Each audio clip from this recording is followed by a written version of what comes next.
V news Lahore से मैं हूं आरिफ मलिक। जब पेट्रोल की कीमतें बढ़ी थी, पेट्रोल और डीजल की कीमतें बढ़ी थी, तो वज़ीर आला पंजाब ने पेट्रोल के ऊपर जो बाइकर्स मोटरसाइकिल चलाने वाले थे उनके लिए सब्सिडी का ऐलान किया था। अब वो सब्सिडी ख़त्म हो गई है। 1 माह की ये सब्सिडी दी गई थी। इस जो मोटरसाइकिल को सवारों को सब्सिडी दी गई थी, इसमें रजिस्ट्रेशन फ़ीस भी माफ़ की गई थी, स्मार्ट कार्ड की फ़ीस भी माफ़ की गई थी।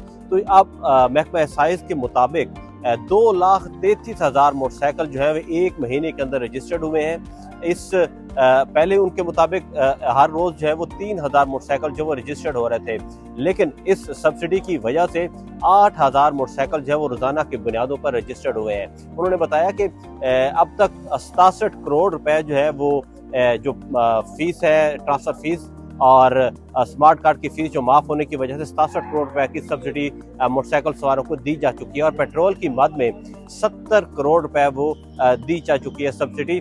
जो माहाना मोटरसाइकिल सवारों को 20 लीटर जो है वो पूरे महीने में मिलना था पेट्रोल, और 100 रुपए उन्हें कम पेट्रोल मिलना था।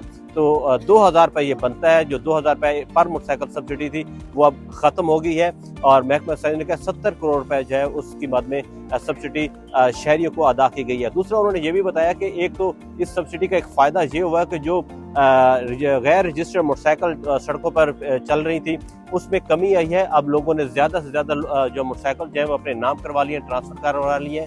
दूसरा, उनका ये कहना था कि इस जो सब्सिडी की वजह से आवाम को काफ़ी फ़ायदा भी पहुंचा है। वज़ीर आला पंजाब मरियम नवाज़ ने कहा था कि हम माशी बोझ है वो खुद हुकूमत बर्दाश्त करेगी, हम गरीबों पे ये बोझ नहीं डालेंगे। अलबत्ता ये अब सब्सिडी ख़त्म हो गई है, और हुकूमत का कहना है कि मरियम नवाज़ ऐप जो है उस पर जाएँ और मज़ीद मालूमात भी वहाँ से मिल सकती हैं।